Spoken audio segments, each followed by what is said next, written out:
Assalamualaikum warahmatullahi wabarakatuh. How are you everyone? Okay, I hope you are doing fine. Okay, Miss di sini akan membahas tentang mata pelajaran prakarya ya, yakni tentang budidaya ternak kesayangan. Oke, apa saja sih sarana budidaya ternak kesayangan? Nah, for example, ikan hias. Di sini Miss ada gambar sebuah wadah berupa akuarium dan toples kaca dengan ukuran besar yang biasa digunakan untuk memelihara ikan hias di rumah. Oke, next. Nah, ternyata jenis-jenis sangkar burung yang digunakan pada ternak burung skala rumahan dan budidaya ini kita bisa menjadikan suatu kenyamanan buat kita memelihara sarana budidaya ternak kesayangan kita, yaitu hewan burung. Oke, next. Nah, sekarang hewan apa saja yang selain burung dan ikan hias? Oke, kelinci. Contoh kandang kelinci yang baik dan sehat dengan tinggi 1,8 meter, lebar 0,9 meter, dan panjang 2,4 meter. Oke, di sini kita akan membahas lagi tentang ikan hias. Nah, dilihat dari pemeliharaan ternak hewan ikan hias. 1. Pemeliharaan bibitnya bagaimana? Yang pertama, kesehatan bibit dengan menggunakan fisik dan gerakannya, ukuran tubuh yang profesional, tidak cacat, tidak luka, warna tubuh cerah mengkilat, serta gerakannya yang aktif dan lincah. Yang kedua, ukurannya seragam. Dan yang ketiga, berasal dari induk yang unggul. Nah, yang keempat, nafsu makannya cukup baik dengan mengamati perilaku ikan yang tampak selalu menyongsong pakan yang diberikan apabila lapar. Nah, pakan ini adalah sebuah makanan buat ikan hias, oke, buat binatang, oke. Nah, selanjutnya yang kelima, bebas dari berbagai macam penyakit. Nah, sekarang ikan hias dilihat dari jenis-jenis pakan atau makanannya ya. Apa saja nih? Yang pertama, infusoria. What is the mean infusoria? Yakni organisme yang sangat kecil. Yang kedua, rotifera, yaitu zooplankton berukuran 0,09 sampai 0,20 mm. Yang ketiga, kutu air, yaitu zooplankton berwarna merah yang berukuran 0,9 sampai dengan 3 mm. Selanjutnya, Artemia salina. Apa itu Artemia salina? Yaitu zooplankton yang hidup pada air asin atau air laut.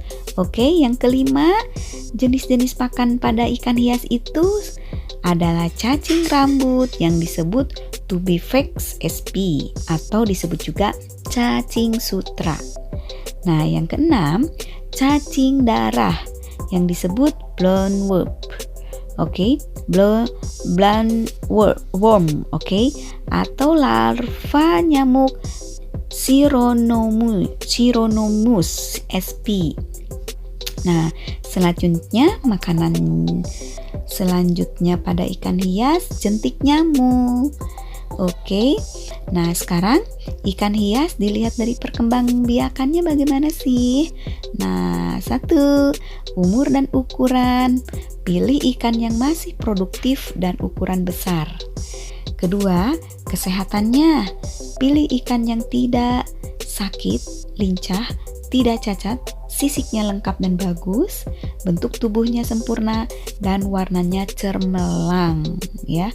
Yang ketiga, asal usul keturunan. Sebaiknya induk jangan diambil dari keturunan satu induk, tetapi dari hasil persilangan dengan induk yang lainnya. Oke, pemeliharaan ternak hewan ikan hias ini dilihat dari penyakit dan hama ikannya nih. Yang pertama, penyakit akibat lingkungannya apa saja nih ikan hias?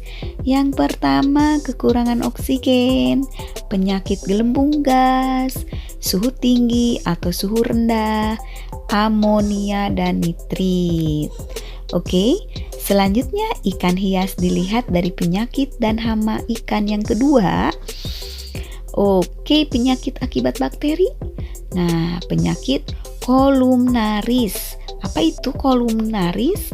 Nah, ada bercak putih atau karat merah atau fin root. Oke, nanti akan digambarkan ya bagaimana penyakit fin root ini. Nah, selanjutnya penyakit Pseudomonas dan Aeromonas. Kemudian tuberkulosis. Nah, oke, next. Ikan hias contohnya. Di sini ada contoh ikan cupang hias yang sehat. Look this. Oke, terlihat indah kan? Dan warnanya cemerlang. Nah, di sini ada contoh ikan cupang yang mengalami sakit fin root. Look this. Oke, kakinya yang bercak ya. Oke, next selanjutnya pada reptilia. Nah, pada reptilia pemeliharaannya bagaimana? Pertama, kandang dan perlengkapannya. Nah, di sini hewan iguana menyukai lingkungan yang hangat, berkisar 30 sampai 39 Celcius. Oleh karena itu, kandang perlu dilengkapi dengan jendela yang dapat menembus sinar matahari. Karena kenapa? Sinar matahari diperlukan sebagai sumber sinar ultraviolet untuk membangun vitamin D. Nah, bila mana sinar matahari tidak mungkin diperoleh, kandang dapat dilengkapi dengan lampu ultraviolet buatan. Selanjutnya, reptilia dilihat dari jenis makanannya ya. Apa saja pakannya? Iguana diantaranya ada ikan, daging, bayam, beet, telur rebus, brokoli, tanaman alfalfa, dan jamur. Selanjutnya, reptilia dilihat dari pemeliharaannya bagaimana sih? Nah, yang pertama, pemeliharaan mikroflora. Apa itu mikroflora? Dari hasil penelitian, diperoleh bahwa angka kematian anak iguana pemeliharaannya cukup tinggi. Selanjutnya, hasil autopsi menyimpulkan bahwa ketidakcukupan mikroflora dalam alat pencernaannya ya, membuat anak iguana tidak mampu mencerna makanannya. Nah, selanjutnya reptilia dilihat dari pemeliharaannya apa saja sih? Nah, problem kesehatannya. 1. Kelainan tulang. 2. Kelumpuhan kaki dan ekor. Selanjutnya luka lecet pada hidung, melepuh, mulut membusuk, penyakit parasiter, telur sulit keluarlah, dan selanjutnya patah ekor dan jari. Nah, next, reptilia dilihat dari reproduksi iguananya apa? Dalam satu musim bertelur seekor induk iguana dapat menghasilkan 25 sampai 45 butir telur. Setelah 2 bulan dalam lubang, telur akan menetas dan muncul bayi iguana yang panjangnya kira-kira rata-rata 25 sampai 30 cm. Nah, setiap tahun iguana akan bertambah panjang sekitar 15 sampai 24 cm. Nah, iguana ini akan mencapai dewasa setelah berumur 3 tahun. Next, pemeliharaan ternak hewan selain iguana dan ikan hias. Nah, burung. Nah, bagaimana sih pemilihan bibit dalam burung ini? Perilaku burung aktif bergerak, seperti makan, minum, menelisik, dan bersosialisasi dengan hewan kawan-kawannya. Oke, bulu burung terutama daerah kloaka tidak kotor dan basah, serta bulunya harus bersih ya dan berkilap. Selanjutnya, kaki tidak pincang, jari lengkap, dan tidak bubulan. Kulit di bagian tulang dada yang dilapisi bulu tidak terlihat menonjol atau tertutup bulu dengan sempurna, dan warna kulit tersebut tidak kemerah-merahan. Nah, next dilihat jenis-jenis pakannya burung itu apa saja. Yang pertama, kroto. Kroto merupakan larva semut atau semut rangrang. Selanjutnya, serangga dan ulat. Kemudian ikan, cacing, daging, serta susu. Nah, sekarang burung dilihat dari perkembangannya bagaimana sih? Nah, yang pertama berasal dari induk dan penjantan yang memiliki daya tahan tubuh yang baik, daya peneluran, dan daya tetas tinggi maksudnya. Oke.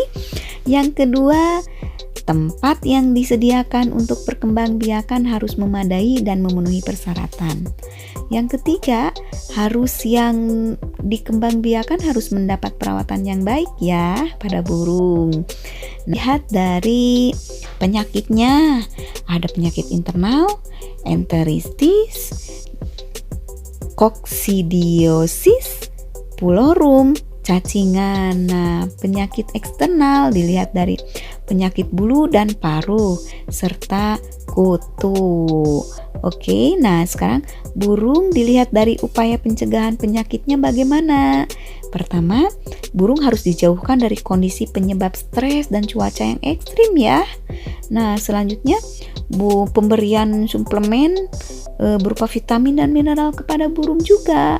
Nah, selanjutnya menjaga kebersihan sangkar, tempat makannya dan tempat minumnya. Sangkar harus bersih ya dan sehat, oke? Selanjutnya, sangkar dijaga dari tikus dan burung gereja. Nah, pakan yang diberikan harus dalam kondisi baik. Burung harus diperiksa sekurang-kurangnya 2 kali sehari. Selanjutnya, di sini ada contoh burung murai, contoh burung hias yang dipelihara karena keindahan bulunya. Nah, apa sih jenis biji-bijiannya merupakan pakan burungnya nih, bijiannya merupakan pakan burung. Nah, selanjutnya pemeliharaan ternak hewan yaitu kelinci ya. Nah, hewan ini yang sangat lucu. Dan bagaimana pemilihan bibitnya? Tipe kepala sesuai dengan ukuran badan, berkaki normal, kuat kuku, berkuku pendek dan tidak bengkok. Badannya bulat, berdada lebar dan padat. Kulitnya yang licin, tidak ada benjolan, bulu bersih, halus dan mengkilat. Berekor lurus, kecil dan tubuh lurus ke atas. Kemudian kelinci dari jenis pakannya apa saja nih? Nah, hijauan, misalnya rumput, limbah kangkung, sawi, daun turi, daun lamtoro, daun kacang tanah, batang jagung, daun ubi jala, dan daun talas. Jadi bukan hanya wortel juga ya. Nah, hai merupakan rumput awetan yang dipotong menjelang berbunga. Nah, selanjutnya biji-bijian, kemudian umbi-umbian, kemudian konsentrat misalnya pelet, bekatul, bungkil kelapa, bungkil kacang tanah, ampas tahu, dan ampas tapioka atau gaplek. Banyak juga ya jenis makan buat ternak hewan. Nah, selanjutnya kelinci dilihat dari perkembangannya bagaimana. Masa kehamilan berlangsung dari 28 sampai 35 hari. Adapun lama induk mengasuh anak selama 31 hari. Nah, dengan demikian dalam 1 tahun kelinci dapat melahirkan 4 kali loh. Nah, anak kelinci yang telah disapi dipindahkan ke kandang pembesaran. Selanjutnya, kelinci dilihat dari penyakitnya. Ada penyakit enteristik kompleks, pasteurellosis, oke. Kemudian sembelit, kemudian cacingan, kemudian skabies atau oke, sampai di sini materi tentang prakarya. Bila mana ada pertanyaan, boleh chat Miss ya. Any question? See you later. Thank you very much. Thank you for your attention. Goodbye.